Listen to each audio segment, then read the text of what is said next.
অল্প পুঁজিতে বিনিয়োগের কথা ভাবলে বর্তমানে সোনা নয়, বরং রূপো সিলভারই হয়ে উঠেছে বিনিয়োগকারীদের প্রথম পছন্দ। কেন মানুষ সোনার মোহ ছেড়ে রূপোর দিকে ঝুঁকছে, তার পেছনে বেশ কিছু জোরালো অর্থনৈতিক কারণ আছে। আসুন আমরা এগুলো একটা একটা করে বিশ্লেষণ করি। প্রথমেই বলবো রূপোর ডুয়াল নেচার বা দ্বৈত ভূমিকা। সোনা মূলত একটি নিরাপদ সম্পদ বা সেফ হেভেন, যা যুদ্ধের সময় বা মুদ্রাস্ফীতির সময় দাম ধরে রাখে। কিন্তু রূপোর চরিত্রই আলাদা। এটি একদিকে প্রিসিয়াস মেটাল, আবার অন্যদিকে একটি অপরিহার্য শিল্পের উপাদান বা ইন্ডাস্ট্রিয়াল কমোডিটি। যখন অর্থনীতি খারাপ থাকে তখন মানুষ নিরাপদ মনে করে রূপো কেনে।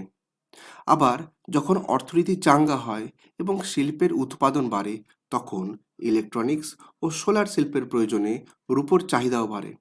অর্থাৎ অর্থনীতি ভালো হোক বা খারাপ, রূপোর প্রাসঙ্গিকতা দুই ক্ষেত্রেই বিদ্যমান।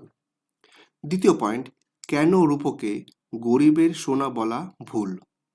আগে রূপোকে পোর ম্যানস গোল্ড বলা হতো, কিন্তু এখন সময় বদলেছে। আধুনিক প্রযুক্তিতে রূপোর ব্যবহার এত বাড়ছে যে একে এখন স্ট্র্যাটেজিক মেটাল বলা হয়। প্রথমেই বলতে হয় গ্রিন এনার্জির কথা। বিশ্ব এখন পরিবেশ বান্ধব শক্তির দিকে ঝুঁকছে। প্রতিটি সোলার প্যানেলে প্রচুর পরিমাণে রূপোর পেস্ট ব্যবহার করা হয়। আপনার হাতে যে 5G ফোন রয়েছে এবং টাওয়ারের সার্কিটে রূপোর ব্যবহার সোনার চেয়েও বেশি কার্যকর, কারণ এর বিদ্যুৎ পরিবাহিতা কন্ডাক্টিভিটি সবচেয়ে বেশি। এছাড়াও ইলেকট্রনিক ভেহিকলসের রেভলিউশন এনেছে রূপো। বৈদ্যুতিক গাড়িতে সাধারণ গাড়ির তুলনায় প্রায় দ্বিগুণ রূপো ব্যবহৃত হয়। তৃতীয় কারণ, সীমিত সরবরাহ।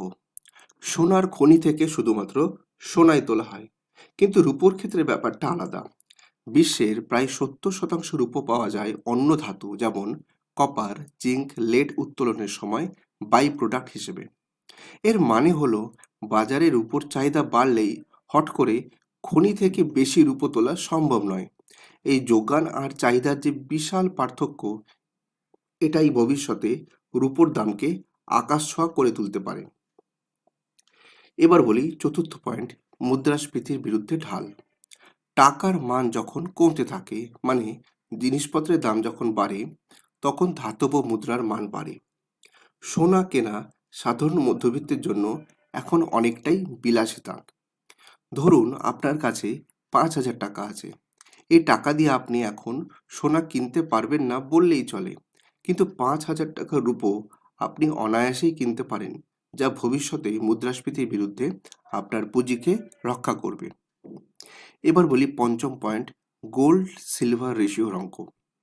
ঐতিহাসিকভাবে দেখা গেছে প্রকৃতিতে সোনার তুলনায় রূপো প্রায় 15 গুণ বেশি পাওয়া যায়, কিন্তু বর্তমান বাজারে সোনার দাম রূপোর চেয়ে প্রায় 80-90 গুণ বেশি।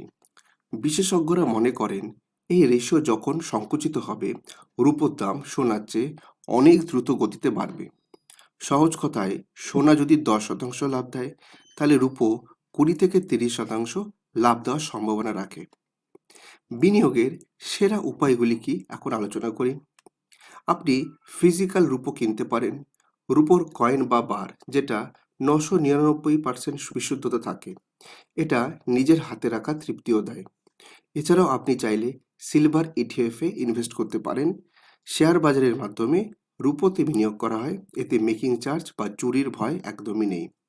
এছাড়াও যারা বড় অঙ্কের এবং শর্ট টার্ম ট্রেডিং করতে চান, তারা মাল্টি কমোডিটি এক্সচেঞ্জে সিলভার ফিউচার কিনতে পারেন। আজকের ভিডিওটা কেমন লাগলো অবশ্যই কমেন্ট করে বলবেন। আর আপনি প্রথমবার আমার চ্যানেলে এলে অবশ্যই চ্যানেলটা সাবস্ক্রাইব করবেন। আজ এখানেই শেষ করছি। আরেকদিন হাজির হব এরকমই ইনফরমেটিভ ভিডিও নিয়ে। সবাই ভালো থাকবেন। ধন্যবাদ।